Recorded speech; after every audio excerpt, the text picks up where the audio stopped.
Hello, friends. Welcome to another episode of Stage Talk. We are here at the stage at Uncle Mike's, and tonight we are joined by songwriter Leonard Stanton. Leonard, good evening. How are you doing tonight? I'm doing great. Jason, how about you? I'm doing good. We're so excited to have you, and we get to hear about your songs and hear about your history and songwriting and all that other good stuff. So, I first would like to ask. So, you say you're a self-proclaimed songwriter more than you are a musician. So, you want to kind of tell us a little bit more about that? Well, I write songs and I should be a better musician. I don't spend the time practicing a guitar like I should, I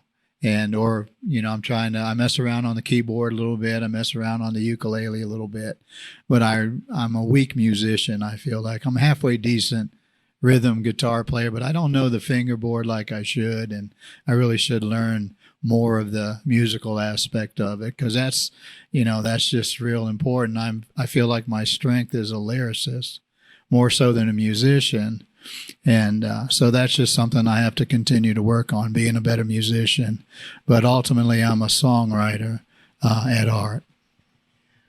And I've heard you do several of your songs here at the open mics we have here at Uncle Mike's, and I really do enjoy your songs, and we're gonna get to hear at the end of this interview. We'll hear a couple of those tracks, but tell us about the first guitar and the first song that you wrote. Okay. Well, the first song I ever wrote was with a cousin of mine back in the mid 60s. And we didn't have a guitar or anything. And we just had a melody, and it was a hot rod song, kind of reminiscent of the Beach Boys or Jan and Dean. I don't know if you heard of Jan and Dean, but anyway, so I remember one lyric, and it was, she's got four on the floor, slicks when they spin, they rip off the doors. And that was the first song that I wrote, and I wrote it with an older cousin of mine. And then that was sometime mid 60s, but by 1970, I took a detour down the roads of drugs and alcohol and kind of put all kinds of dreams and aspirations in the back seat and just stayed drunk and stoned all the time. Flunked out of high school.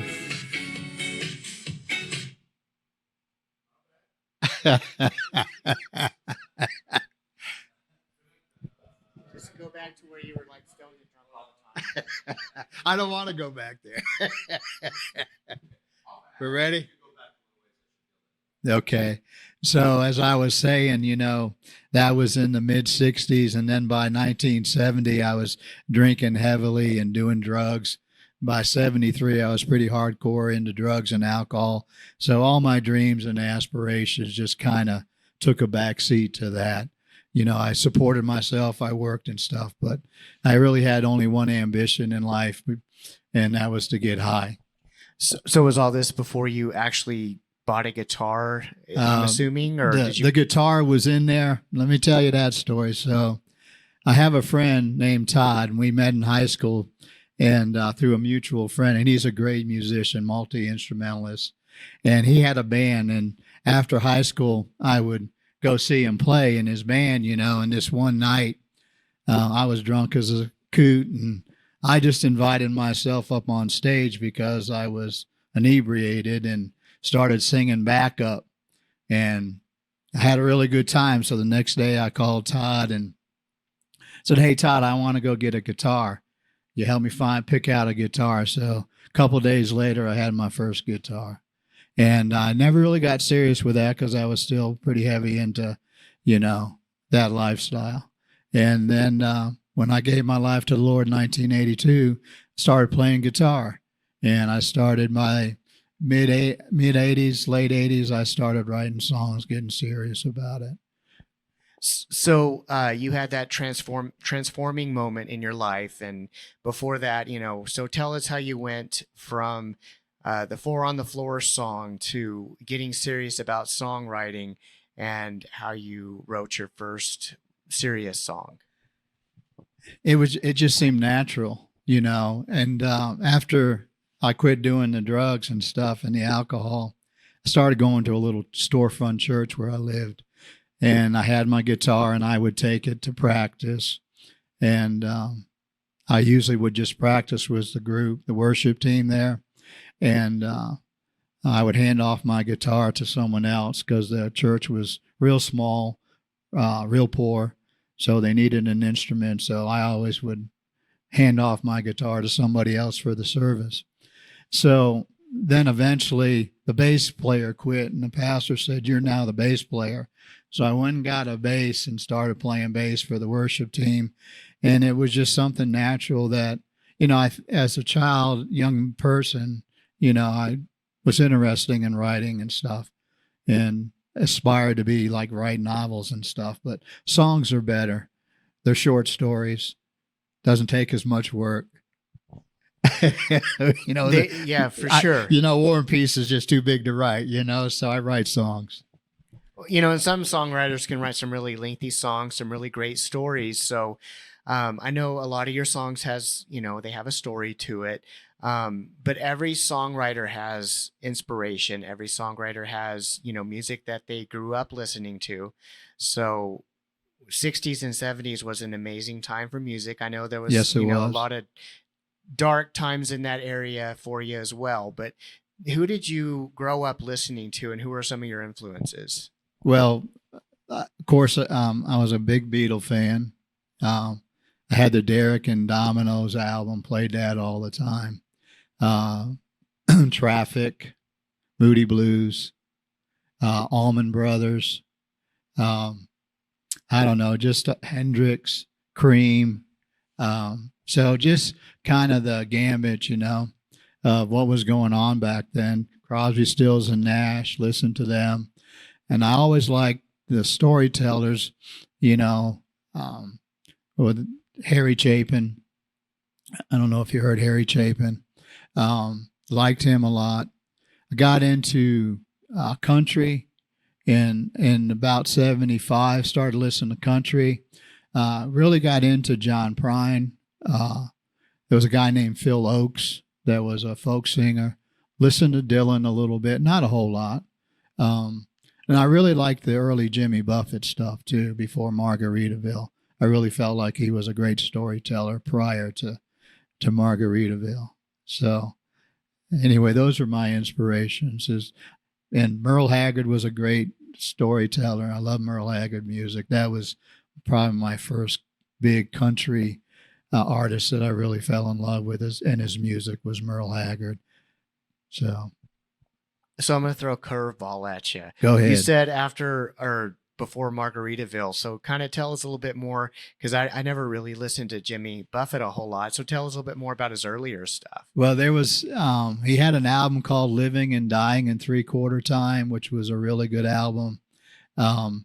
He had that hit song. It wasn't as big as Margaritaville, but Come Monday was a great song. And another great song that I really liked of his was called An Ex-Pirate Look at 40, how he was wishing he was born in the previous century so he could have been a pirate on the high seas. And really enjoyed that song. Had another album called White Sports Coat and a Pink Crustacean instead of a white sport coat and a pink carnation, which was a Marty Robbins song, I believe, originally. So he did a little pun on that for that album title. And so anyway, I think he was a great Gordon Lightfoot. I really like listening to Gordon Lightfoot songs, And I can remember not liking Glenn Campbell when I was really into rock and roll. And then as I matured and really understood what a great musician and, entertainer that Glenn Campbell was, I really started to appreciate the music that he did, especially Gentle on My Mind. That's just a great song. For sure. Yeah. And, and as you kind of, get older, tastes change and everything, but would you say your songwriting has remained consistent with the influences that you've talked about, or would you say that you've kind of evolved as a songwriter over the years? I would hope there's always that element of my, who inspired me in all my songs. I really, I bring my own touch, I think, but I hope when I write a song that someone might hear you know, Dylan, or they might hear John Prine, or they might hear the Moody Blues, you know, because those are my influences. You know, as a writer, that stuff comes out of you just naturally, I think. It may not be identical, but it went in you. It's got to come out somehow. So I don't think you can help but hear that stuff occasionally. And that's okay with me. Oh, for sure. I mean, those are some great influences and some great songwriters. And again, I really, every time I heard your songs, I really enjoy them. You are talked about earlier about how you played bass in church, but do you have any other experience playing in bands? I played in that worship team in Virginia for about 15 years. And then when I moved to Portales, I was in a worship team here, and for about 15 years, I played bass in both bands. But as far as other than a worship team, I haven't played in any bands. So what would you say your strengths and weaknesses are as a songwriter? I think as my biggest strength is my lyrics. I think I'm pretty good at painting an image with my lyrics. And as I said before, I really need to be a better guitar player. I don't know the fingerboard. My melodies, I have to work on making my melodies stronger, so what I found recently is I come up with a melody on the guitar, and then I'll go to the keyboard and I'll try to make it better on the keyboard. And I don't know how to explain that, but once I start playing the keys, it usually leads me to a better melody. So lyrics are my strong point, I think, and always working on being a better musician. For sure. We, have to always continue to grow. And I remember seeing something on the internet not that long ago. I think it was on Facebook, and it said this violinist who was in his 90s, they asked, "Why are you still practicing?" And he said, "I believe I'm making progress." I can't remember this whole details behind that, but that just really struck a chord with me. Yeah. No pun intended, but. Right. Yeah. No, and that's the truth. I mean, that's amazing that even at 90, and he's probably, he's a world-class musician, and he's still trying to learn. And on a note similar to that, I remember watching an interview with a famous violinist, and the woman said afterwards, "I would give my life to play as good as you." And he said, "I have." Wow. Yeah. That's pretty. I like that. So, yeah, and I've held down a steady job for a long time, very demanding job, raised family and grandkids. So music is, I don't have the time to devote to it, but now that I'm retired, I am spending more time with my hands around a guitar, and we'll see where it goes. Great. I'm excited to see where that goes as well. But do you have any advice for aspiring songwriters? Yeah, I think as far as songwriting goes, when you write a song and when you think it's finished, probably isn't. And set it on the shelf, let it cool off, and then come back. I have found that rewriting is a big part of writing a good song. I have sworn up and down I've finished a song, and I'll pick it up a month later and I realize it's not finished. So I think rewriting is real important. If the song comes quick, if you're inspired and it, every once in a while I'll get a song in 30, 40 minutes, it's done. When it comes like that, I usually leave it alone. But usually every song has some sort of element of inspiration to it, whether it's just a title or a phrase, a lyric phrase. You get started, but sometimes you go cold and you set it down. So, rewriting is important. Number one, there's rules to writing a song. Number two, break the rules, And then as far as lyrics go, say the most you can with the least amount of words. So speaking of revisiting songs, I'm just curious, when can we hear the Hot Rod song? All I remember is that one line. That's all I remember. That's all you need to get it started, Leonard. I know. There you go. No, but anyway, so do you have any music that you've released to the public? I actually, glad you asked that. Shameless plug here. I actually have 10 songs up on streaming services right now.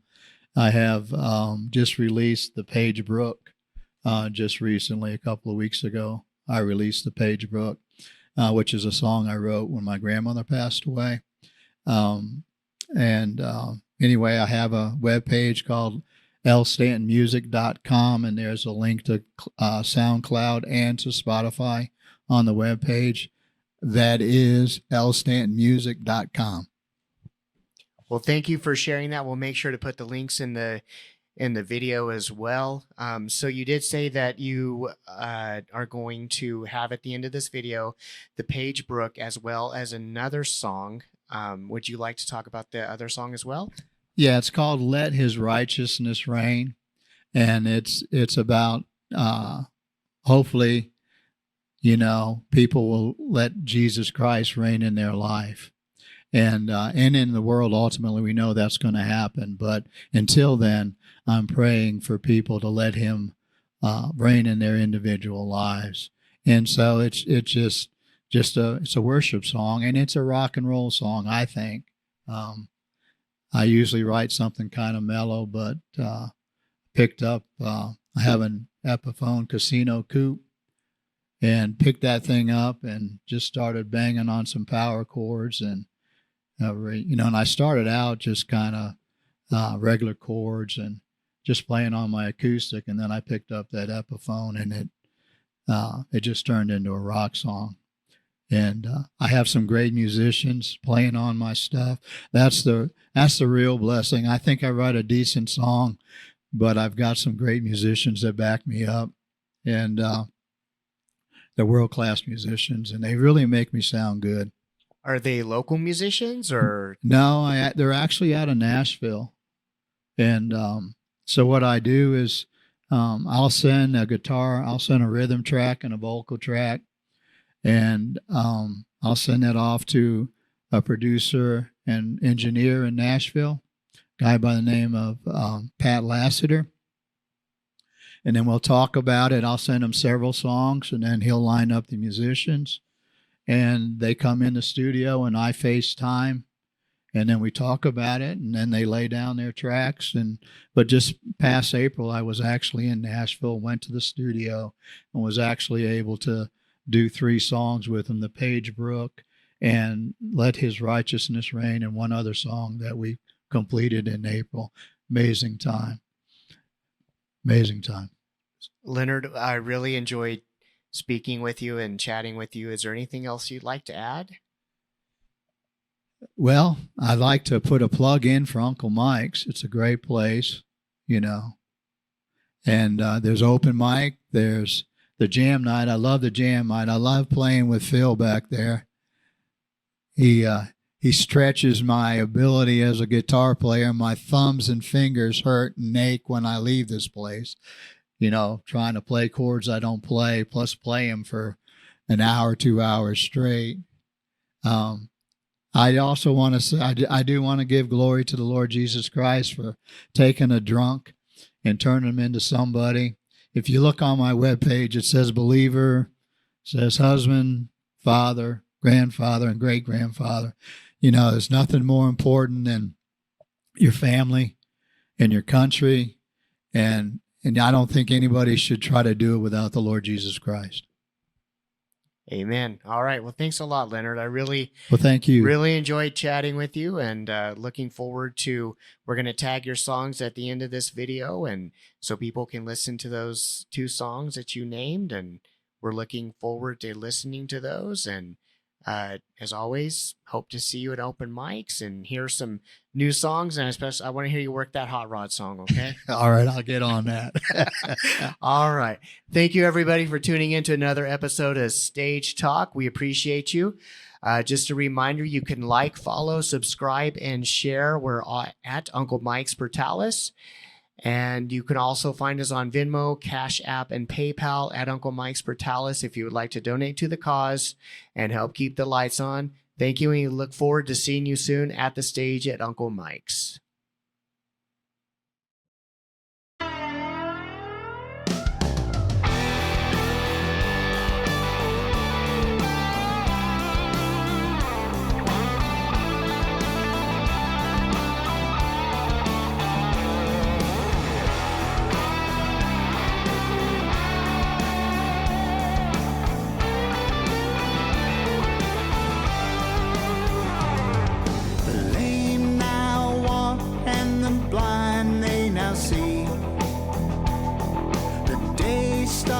Risen and darkness flees. The word he bled red to cleanse the heart of man.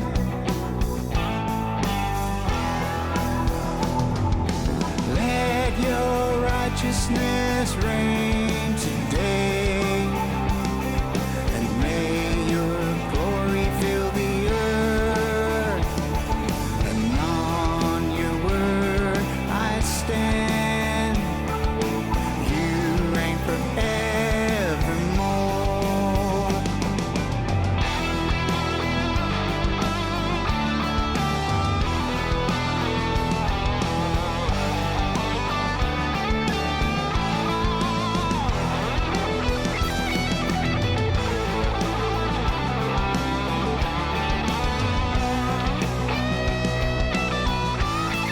The wicked he must flee when I call upon your name. Your rock is my fortress and faith is my shield. The gates of hell will never prevail.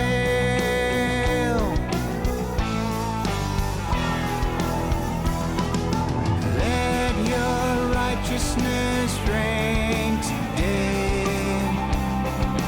May your glory fill the earth, and on your word I stand. You reign forevermore. You reign forevermore.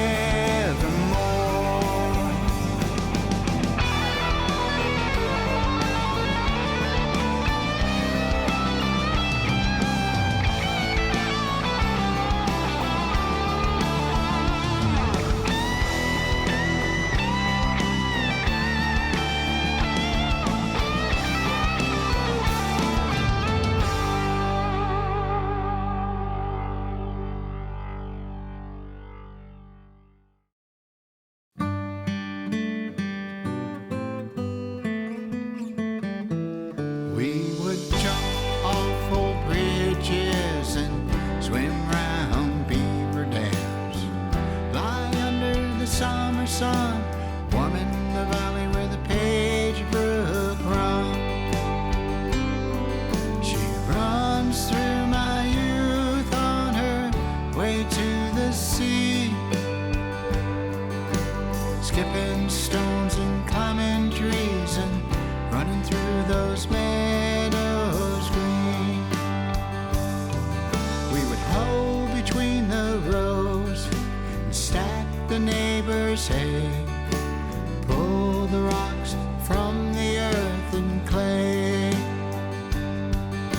and sweaty brow and itchy grass was all washed away when we jumped off old bridges and swam around beaver dams, lying under the summer sun, warm in the valley where the Page Brook runs. She runs through my youth on her way to the sea, skipping stones and climbing trees and running through those meadows green. Well, Pearl died long time ago, and Rebecca just the other day. I wasn't there when they laid